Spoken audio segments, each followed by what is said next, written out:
welcome to our second episode of the Orange Zone. I'm Annie, the host, and I'll allow my panelists to reintroduce themselves. I'm Ramsey. I'm McKenna. I'm Jayden. And I'm Corian. In today's episode, we'll be talking about sports broadcasting and narrative. Our guest speaker will be Christian Antunes, who will share his experiences in Tiger media and soccer broadcasting. Woo-woo. Today we are joined by Christian Antunes, a junior sports comm and economics student at Clemson. During his time at Clemson, he's been involved in Tiger media and in organizations such as Clemson Newspaper, the Tiger, and the Clemson premier student-run TV station Tiger Vision. With that being said, welcome to the Orange Zone, Christian. We are so excited to have you on. Thank you. You guys did your research. I didn't even say all that. Again, thanks so much for coming, Christian. So let's get started with our first question. Here, could you share with what your experience and influence first drew you to sport broadcasting and storytelling? Yeah. Well, what drew me to sports broadcasting in general was just that I loved playing the sport first, and it was like me, kicking a soccer ball since I could walk up until, I graduated high school, and then I didn't go on to play in college because I wanted to, focus my talent on my knowledge side of the game, and I wanted to be able to share that with the world. So that's what brought me into broadcasting, because you go on TV and you see all these people, really breaking down, different components of the game that I find really interesting, and I'm like, I want to apply my knowledge to that. All right, so based on what I saw on your social media, I have noticed that you only covered soccer. How do soccer become your reporting interest, and what would you be interested in covering other sports? Yeah, that's maybe I would say that's my weak point, that I just do soccer right now, but I like having that as my speciality, just because I've played it my whole life. I'm most confident in knowing, the game of soccer inside and out from a player's perspective and from a fan perspective. I am kind of interested in stepping into MMA a little. That's probably my second most watched sports. There was big UFC this weekend. I kind of wish I did my predictions for that, because I went I actually guessed 4 out of 5 on the main card right. I just have no proof of it. You guys gotta believe me. Would you say it's a lot harder to, let's say, broadcast MMA than soccer because you have more experience playing soccer, or would you say just because you have such an interest in doing MMA, it's also easy for you? Or yeah. More convenient.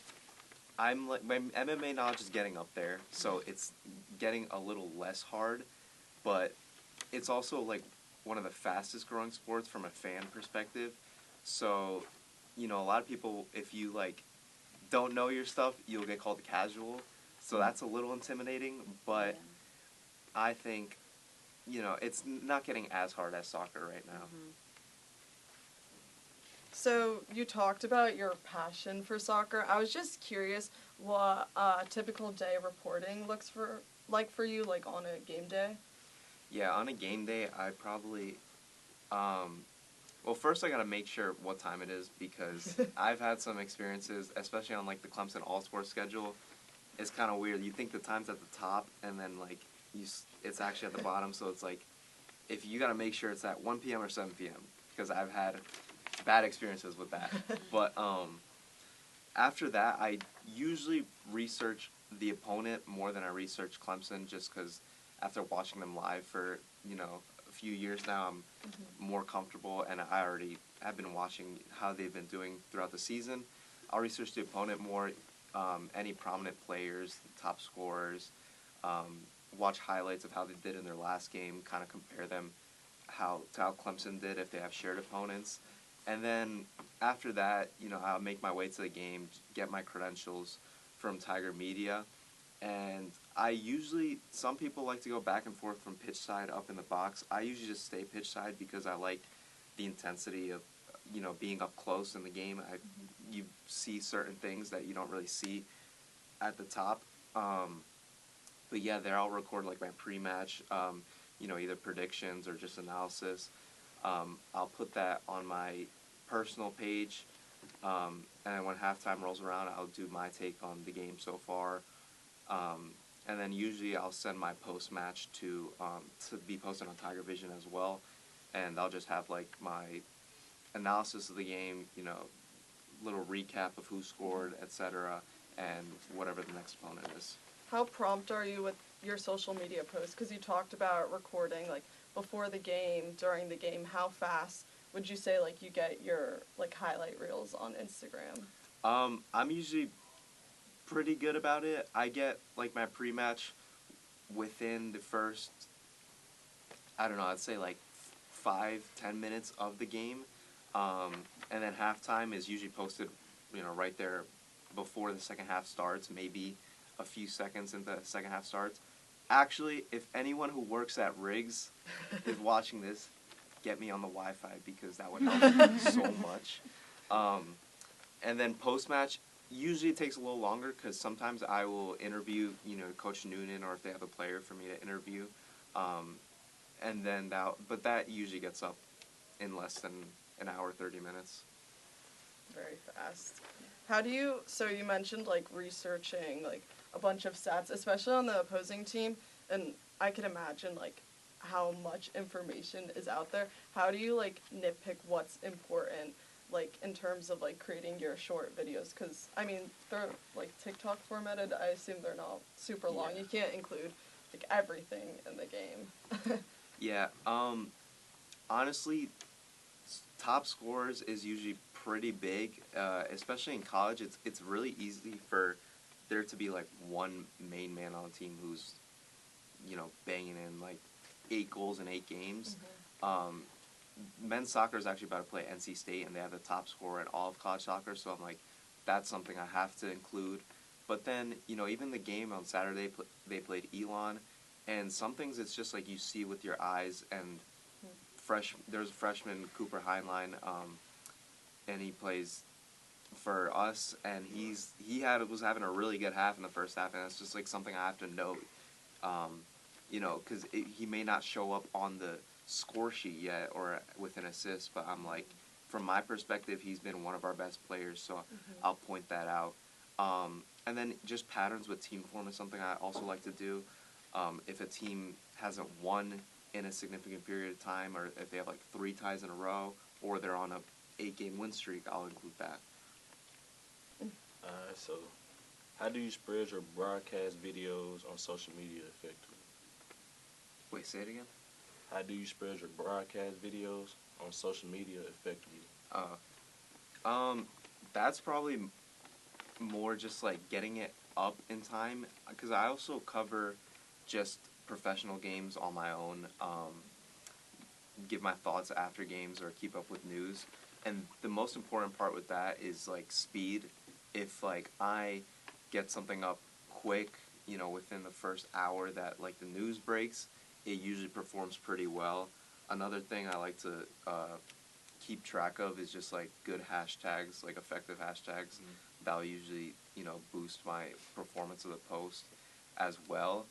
But it's a lot of just like those like general social media tips where like if you post fast, you got good hashtags. When I added captions on my videos, that also like helped a lot because, just in the first second when someone scrolls your video and they see, colors and words moving, they're more likely to stay a little bit longer. So those are just some things that I do.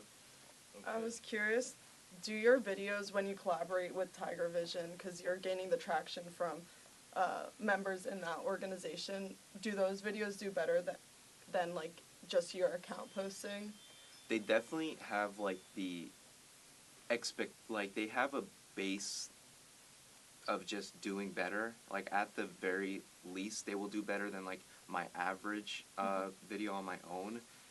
And honestly, I think some of my like most viewed videos are the collaboration with Tiger Vision, but I do have like videos on my own that will randomly perform better than ones that I collaborate with. So it always depends, but just because I'm guaranteed the following that Tiger Vision has, they always do it a little bit better. And like, what are the strategies that you found to work for you personally? I think honestly, it's just speed, which is kind of the hardest part when you, like, I get a little, like, bit of a perfectionist mentality when I'm doing my videos, and I'll retake something, like, several times, which will delay my speed a little. But if I do get it up fast, that's, like, I know it'll do a little bit better, just because, you know, it'll be, if it's a trending topic, all of the videos are kind of low, because you guys know, like, when you see, like, a video that doesn't really have a lot of views, you're kind of like, I don't know if I want to watch it, right? Yeah. But if the news is fresh, all the videos are kind of low, so there's a better chance of people, you know, staying to actually watch what you have to say. So speed is definitely, like, my biggest strategy that I found to work. Would you say it's hard to balance, like, the school and, like, schoolwork here, and then also going to these games and doing this, and then researching before, and, like, I'm sure it just becomes, like, a huge workload. How do you balance that? Yeah, I've been able to manage it pretty well. The good thing is that, you know, soccer is usually playing on Fridays or Saturdays. Obviously, there's always, like, a midweek game, but I don't know. When I just like doing it, it's kind of easy to find the time for it. And, like, I have no problem going on NCAA website and seeing, you know, who's doing well on this team, or just watching their highlights. So I've been able to do pretty well. Yeah. That's great. I got another question for you. So how do you draw inspiration from other sports broadcasters and incorporate it into your own work? I obviously just watching professional soccer on my own. Right. You know, while a lot of people will probably skip the pre-match when they're, like, talking in the booth, or, you know, go to the bathroom or get food at halftime, I usually keep that on, because that's, like, what I want to do, and that's, like, what pertains to me. So, you know, I'll watch, and what I especially like to watch is the people who aren't, like, ex-pros, because obviously I don't have that luxury to have that, you know, already, like, very valid credential of, you know, you played professional, you're in the Hall of Fame, whatever. I watch, you know, the people who just made it there in the industry by working their way up, and, you know, I take little tips of how they speak, or what, like, they like to bring up, or what their, like, character is. Are they the funny one on the panel? Or are they very serious? Are they the ones who are very critical? There's a lot of things that I like to look at. Just closing our conversation, what would you say has been, like, the most memorable game or sports moment you've covered so far? I would say last year I did the men's soccer ACC quarterfinal, and it was home here because we were doing well, so we got a lot of home games for playoffs. And that was against Stanford, which was cool because that was Stanford's first year in the ACC, and they always have a good program. And the Tigers won, so that was also what made it fun. Also, would probably be my first one. I can't even remember who it was against, but I just remember the whole process of it was very memorable with me, because I just messed up so many times that I was there for, like, an hour after the game. But you know, it serves as a good reminder of, like, that I'm actually making progress. What advice do you have for anyone wanting or thinking about starting sports broadcasting? My advice would just be to, like, do it. Like, just start on your own, even if you don't. If you have a phone, and that's, like, all the equipment you need, and even if you want to go so far to get a mic, for a while on my own, I would just use my headphone mic when I was still plugged in. But you can even just get a cheap mic on Amazon nowadays that will, like, you know, help a little bit. But it's really just, like, starting on your own. Get those videos up and get practice of talking in front of the camera, and, you know, your content will get better the more you do it. Do you think your confidence has increased starting from freshman year to where you are now? Yeah. How you've grown as a broadcaster? Yeah, for sure. Freshman year, I wouldn't say maybe my confidence was a little bit lower, but it was just a lot of, like, you know, off the camera, like, I know exactly what I want to say, and then I'd get in front of the camera, and it's like you just start, like, fumbling your words, and so I'm just way more comfortable just being able to set up my camera and go, like, bang, this is what I have to say, and just do it. So I've definitely grown a lot more since freshman year. Christian, where do you think that you'll be in 10 years with broadcasting? Where Dream situation. Dream situation would be, I would would like to be a pundit, working A what? Yeah, can you Pundit. What is clarify that? that? just like the people you see at like halftime or before the game, just like breaking down who's starting or what they hope they'll see, etc. Honestly, for any of the major broadcasters, I would like NBC. NBC is really close to where I'm from. Like I went to middle school right next to the headquarters, so that would be pretty cool. I would also like CBS because they do the Champions League here, or even like I'm very open to moving abroad. Where would that be? Where would dream place? Maybe I don't know. Maybe Portugal because that's where I'm from. I speak Portuguese and my favorite team's from Portugal. But also any country where I can like assimilate well with the language. So even Spain, I speak Spanish, or just like England because I can speak English. Germany has a big English-speaking population. I'm like very open to wherever this will take me. What So about? Oh, sorry. You go. what are your plans for like after school? Are you planning on like working for Clemson or other schools before you decide to go like in the beer league? Yeah, after my undergrad, probably seeing how internships go with this coming summer. I think I'm looking into maybe doing like a graduate assistantship, maybe getting some hands-on experience working for a school, and also like continuing my education. But if I'm able to get into the field through an internship full time, I would probably also do that. Yeah, you should take it. Okay. What is your opinion about interviewing coaches between halves? Oh, Is that something? I don't like that Okay, I at feel all. like that's a I- great I- perspective. I feel like it's annoying, and I don't ever feel like it's actually realistic or like, Yeah, a I helpful don't take ever. Why you don't like it? Because I feel like that just takes away from the game so much. Like, I think it's a journalist or broadcaster or whatever's job happens. The interaction part happens before or after the game. When it's the game, it's the coaches, it's the players' job.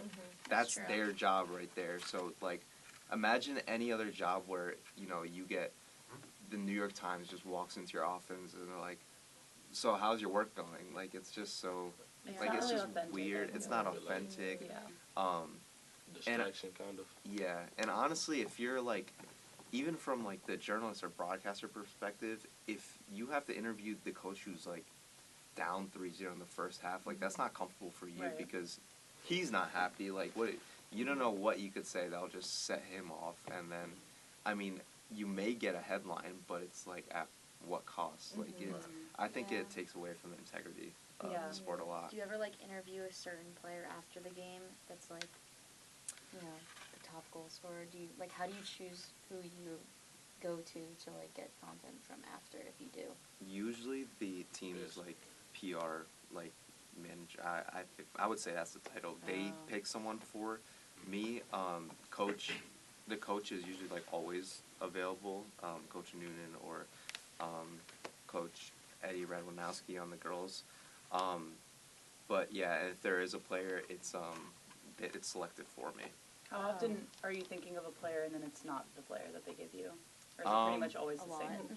Honestly, I've been like, it's usually like works out pretty Yeah. well. Like I'll be thinking of someone and I'll be like, oh, Yeah. like that's, because it's like if they have a good game, like there's no denying, like people want to talk to them. So Right.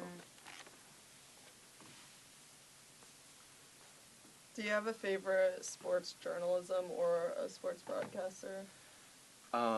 yes, there's honestly a lot just because there's so many nowadays. I feel like it's hard not to look at for soccer, like Micah Richards. He used to play all over, but he primarily is known for playing in England for Manchester City. But now he's like, as a broadcaster, he's kind of, I would say you could compare him to like almost like the Pat McAfee of soccer, just the way he's very like comical in what he does. He jokes around a lot, and he just brings that like fresh perspective, as opposed to like when a lot of ex-players would just be like so critical when they're on air. They'll just be like, oh, back when I played, like, we would hit guys, like, actually. But he's got this, like, different energy that, like, makes it really easy for the new age of broadcasting with social media, because he just produces clips, like, there's no tomorrow. Like, there's always, there's a game, and the next day you got Micah Richards doing something, like, He's really so Really silly. good with the timing of it and like the speed of getting it out and everything, like you Yeah. were talking about earlier. Yeah, I mean, he's also, like, big shot, like, works for CBS, so Also. he doesn't have to do a He's lot not of doing that. it. But his personality is what gets him there in that position. Do you feel like you're intentional about, like, adding your personality to your broadcasting, or do you kind of just want to, like, push the content and the information, or are you, like, trying to be, like, authentic? No, actually, I would say I am pretty intentional. I don't really, I maybe, like, let a little, like, humor slip through sometimes, but I want to show first that, like, I kind of do know what I'm talking about, and sort of, like, build a credibility before I, pull a Micah Richards and, like, start joking around on stuff. But yeah, I would say I am pretty intentional. I'm also, since I like to do a lot of it to, like, build my portfolio when I do go to apply to jobs, I like to keep, especially the in-person games, like when I'm actually on the sideline, pretty professional. Right. And then when I'm doing, like, TikTok clips at home about games, I, will relax a little bit. Right. So you hope one day that you can really, like, incorporate your humor and personality, but Yeah. for now it's, like, more professional. For sure, Okay. for I sure. got you. So you're not allowed to make post trolling memes on. I mean, I could.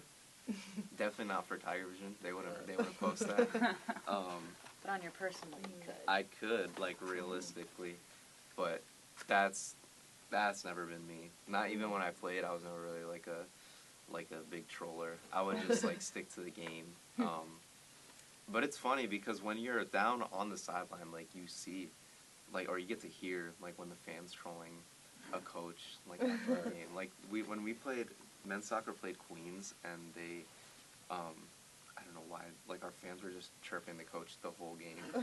And then after, like, when I was gonna interview our coach Noonan, like, the fan, like, found out the coach's name. He's like, "Let me get a picture." He's like, "You want a picture? Like, I'm not gonna." He's like, "Are you gonna do anything stupid?" And he's like, "No, actually." So he actually, like, called him down and got a picture just after they were, like, trolling him the whole game. It was very funny. Because I know, like, for us personally in football, in the football department, we don't really show out in the public of us trolling, but in the team meetings on Mondays, like, Coach Sweeney, they, like, remember to troll the other teams and stuff like that, so that's why I asked that question. Okay. So you gotta be trolling in secret? Yeah, Okay. No. What's the secret? Hold on, that's secret. Would you say fans, and more so, like, a loud stadium makes it hard to, like, watch the game and, like, effectively broadcast, like, in between, like, especially halftime? No, I think it makes it so much more fun, honestly. Interesting. Especially because, like, here, we have a pretty, like, good soccer culture for a university in America. Like, that's, like, not really, it's kind of hard to, especially, and we're down south, and a big football school, like, it's hard to reach a demographic where you bring a lot of people to attend games, but Race can get, like, packed out, and it makes it, like, so fun when, like, there's a lot of action happening, and, like, you're down on the field, like, getting to report it. Like, even, like, it's contagious. Like, it brings my energy up. Like, I'm way more enthusiastic about the game. So, no, I would hate a quiet stadium more than a loud stadium. Whenever there is those quiet atmospheres, like, how do you bring your own energy? Yeah, I don't want to say it's hard, but it's just, like, you just gotta, well, it's because I like it. Like, it could be a quiet stadium just because, they're playing on a Tuesday, but if the game's good, and I'm going to like it. So I'm going to put my passion into it, and hope to, get someone else passionate about Right. it with how I'm telling the story. Right. Nice. So you mentioned being a part of Tiger Vision, like in terms of getting your credentials. I was curious what you did for the Tiger and how being a part of that organization has like enhanced your overall understanding of sports and sports broadcasting. Yeah, the Tiger, I've gotten into more sports writing. Wrote like my first article for them a couple weeks ago, and that just since newspaper, you know, there's a lot more guidelines you kind of need to follow compared to Tiger Vision, and it has helped me really understand storytelling and like, you know, being able to cover games in a much more like neutral, and that's like I would say that's like as professional as it gets when you have to write like for, you know, the Tiger, is because you can't, you know, you have to keep a like strong sense of neutrality, but also like write in an engaging way. So that's like kind of helped me with that, but I like it. Like it's been good to just round myself out and not just be like a talking head, but also like show people that I can write. So thanks again for coming, Christian. It was nice to have you. Of course, Yeah. thank all Thank you you. guys. Thank Very you. nice having you. My pleasure. Follow Antunes on Air on Instagram, TikTok, and Facebook for your grandmas. Love to hear it. Go follow.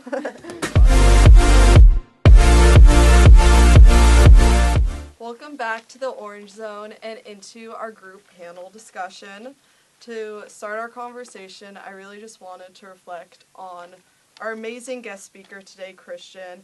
He brought great insights into sports broadcasting by sharing his experiences and upbringing and talking about working with Tiger Media. So what was one takeaway anyone gained from what Christian spoke about with us today? I think a takeaway that I had was just that he kept emphasizing how he needs to push the content quickly after the game, and so that will get better engagement. I thought that was interesting because he kept saying the timing of it all. So I think that was good, and how he was talking about the views are already going to be low when it's new and everyone's going to be posting. So I thought that was interesting. I thought it was interesting how we asked him what he wanted to do in the future, and he mentioned like going to different countries, which I didn't even think about. I was thinking about other schools, but other countries because he can specifically speak multiple different languages. I thought that was awesome, but that gives him a whole nother world to like extend to. So Yeah. I thought that was cool. I thought it was really interesting that he brought up researching about the home team. So, like, for example, he'll report a lot of Clemson games, so researching about Clemson, but he researches more about the opposing team and really, like, creating that narrative and storyline to make his viewers want to view it. And also, again, the promptness, that's so important in sports media, you know, making an engaging pre-review of the game he's reporting, but also, you know, like sports, it really just goes to show it could be done anywhere. What about you guys? Well, it's kind of great to see that he loves doing what he's doing, and just to grow up knowing that that's something he wanted to do, and now he's like pursuing that. I feel like that's like inspiring for like a lot of people. I agree. What pointed out to me was when he was talking about covering media at halftime. I felt like when he said he didn't like it as much, I agree with him kind of, because like if you're coming from if you've been losing, your head coach not in a good head state or whatever, and he catches the attitude, you don't like the way he responds, it causes more tension, and so I feel like that was something that stood out to me. Like he just really would rather leave that alone and give the coach time to his players to have at halftime talk through what they have to talk through and come back at the end of the game. Yeah, he also said it like at what cost? Meaning like, is it really worth, disturbing them during halftime when they're trying to like either fix something or keep the flow going? He was like, I don't want to interrupt whatever they have going on. It's better to just, wait till after the game, or he even said before the game. So I thought that was awesome. I think, that really just goes to show, like, journalism's and, like, broadcasters having to keep in mind that sports etiquette. I mean, my athletes here, like, you probably can all attest to having like tensions high at halftime. And if spirits are low, you're not gonna want to have to speak about that and really just focus on the game. Do you guys have that experience when you're feeling stressed out and not really wanting to have to talk to anyone? Yeah, I definitely think it's not helpful for anyone. I do think that, like, from an audience perspective, it can be interesting, like, oh, what is the coach going to say during this time? Like, how are they going to respond? But as a player, like, it is frustrating. You want to be left alone. I mean, it's kind of lucky for you guys. You got a team. You do this as a team. Like, me, no, it's an individual. It's all of me. Yeah. A lot of pressure. Yeah. Has anyone ever like interviewed you after you lost a race? Well, not lost, but when I just ran a race, I didn't get time to breathe. Yeah, I need a water break. Yeah, so. Yeah. This brings up a discussion question of what qualities do you guys think a good sports broadcaster should possess? Do you guys have any favorite sports broadcasters in mind that possess these qualities? I think for me, just the biggest thing is humor, even though I don't watch that many sports broadcasts. But if something catches my eye on social media, it's usually because it's a funny clip or because they're doing some fun thing to promote probably viewership. But they, like, I think we were talking about it before, the Pat McAfee was it ESPN Game Day, where they do this That's whole a great job. the whole show, and then they're also kind of giving students opportunity to engage and have money towards school, which is like, who wouldn't want to participate in that? So Yeah, I think also what you said, like, personality plays a huge component for me, as well as their expertise and knowledge of the game. But I think another important characteristic that I look for in my broadcasters is confidence. You know, if they're talking about, like, any game or player in a confident manner, then they build that credibility and trust as a viewer.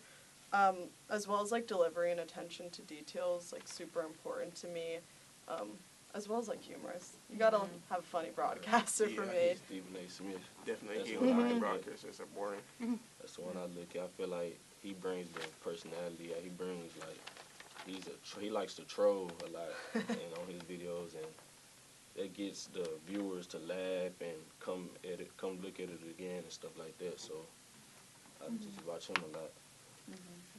Personally, I like watching hockey, and when they have, like, Gretzky doing the broadcasting, and it's, like, nice to have, like, historic players come in and speak, and then also explain the game on, like, a deeper level. I think that's what kind of makes broadcasting interesting for me. didn't Tom Brady start broadcasting? I think I saw that. Yeah. I haven't watched him. What do you guys think? Have you watched him? Not too much, but for the most part, I feel like what he's doing, I mean, he obviously know what he's talking about. He being a player of the game, so everything he's bringing up is probably most likely going to be facts and about the game for sure. Do you think it suits him, Yeah. broadcasting, or does it feel like out of place? 'Cause No, I feel like it suits him. I feel like a lot of NFL guys that end their career in the league, they go to broadcasting, like Tom Brady. Not Tom Brady, but Tony Romo. Yeah. He started that and stuff like that. So I feel like that's just a generational thing for real. Yeah, I think athletes, like you said, do bring a different level of expertise to the game, you know, having that experience. But also, like, broadcasters that haven't played the game, I can find that they can explain it in a simpler level to, like, a non-athlete. Like, when they're getting really technical in the plays, I'm like, hold up, like, can we clarify that a little bit more? Or then, like, that traditional broadcaster could really break it down, like, drawing on the board. But yeah, I think athletes definitely, they're very interesting to watch broadcasts, because I think they are equally, like, as passionate, like, having played the game, like, ever since they were young in college, then going to the NFL. Like, they really do build that credibility and trust, like you said. How do you think broadcasters' personality help keep audience engaged, even when a game is anticlimactic? When I first, Trolling. hear this, yeah, I think of, like, the WWE. Like, personally, those commentators are so engaged and, like, enthusiastic, where, I mean, the commentators are on the same level as the stage, so they'll be jumping up, but like, they just really keep the game, like, engaged, I find. And they're, like, very much into it. Like, Pat McAfee's been on it, and, like, I just think, like, his personality, let alone, especially in that setting, like, was really good and really entertaining, like, especially for, like, the WWE. Do you like when a broadcaster talks the whole time, or do you like when you could just sit back and just watch without hearing someone yap in the background? I like a mix of both. I think the broadcasters, they're there for a reason. They bring great insights.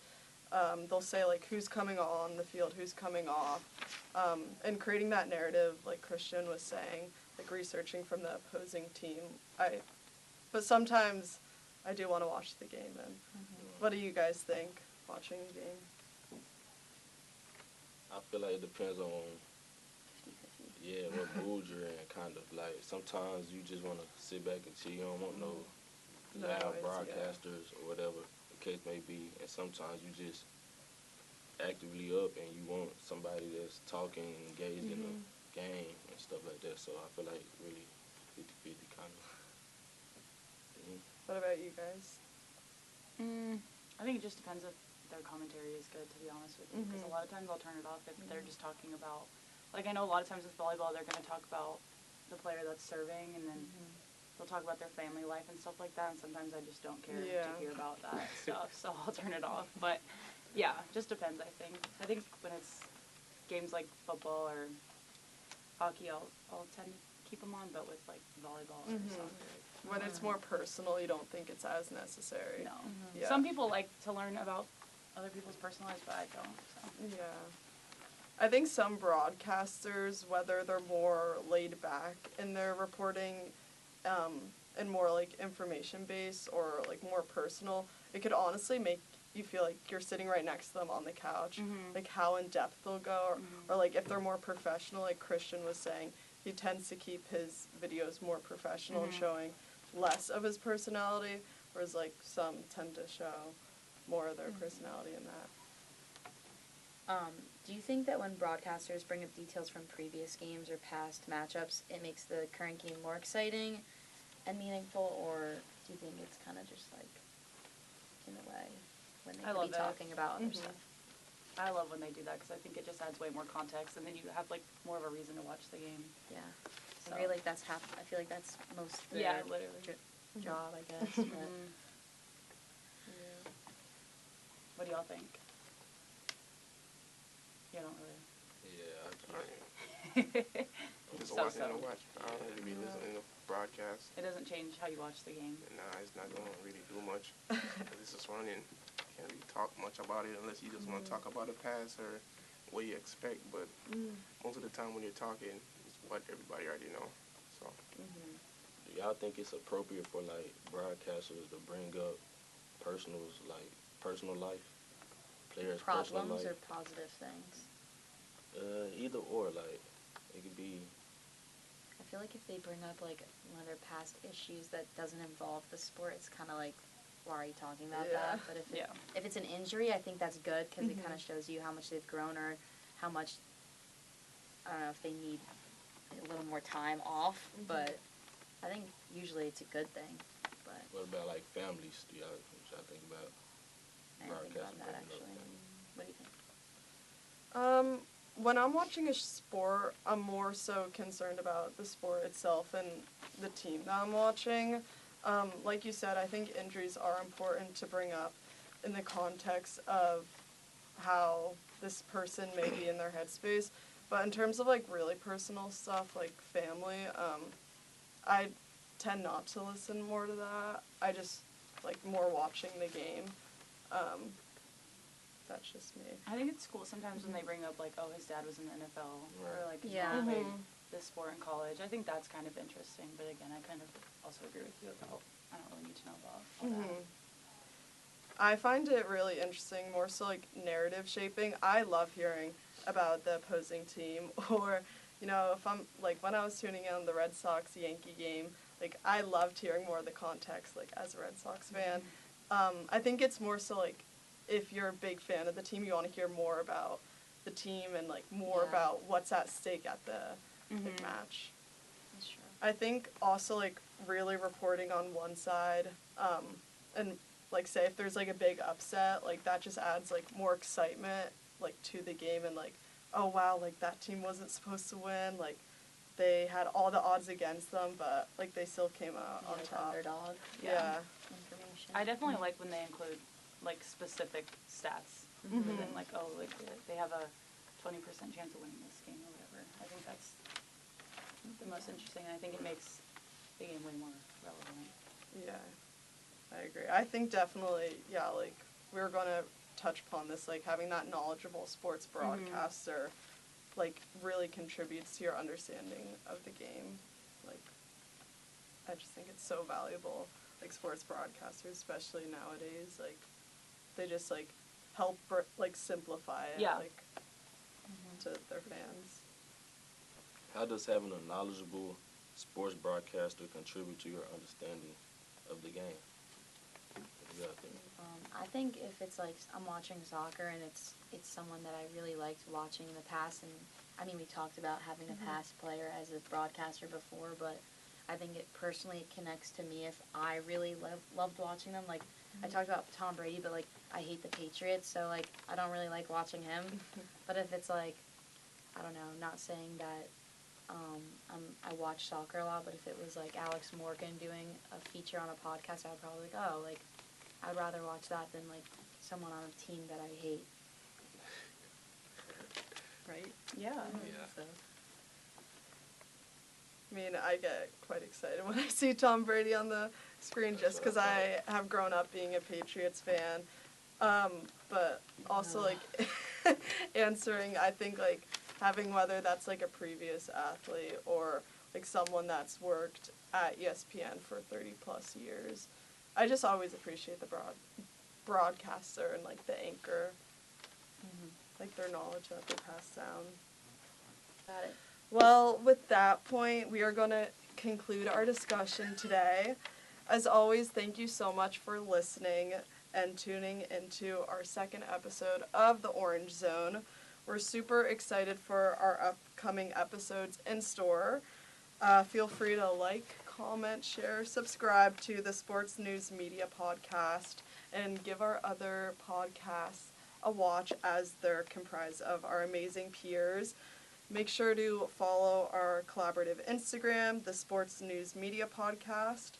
And with that, see you soon. Orange Zone out. See you soon. Bye, Yeah. guys. Like and subscribe. Yeah.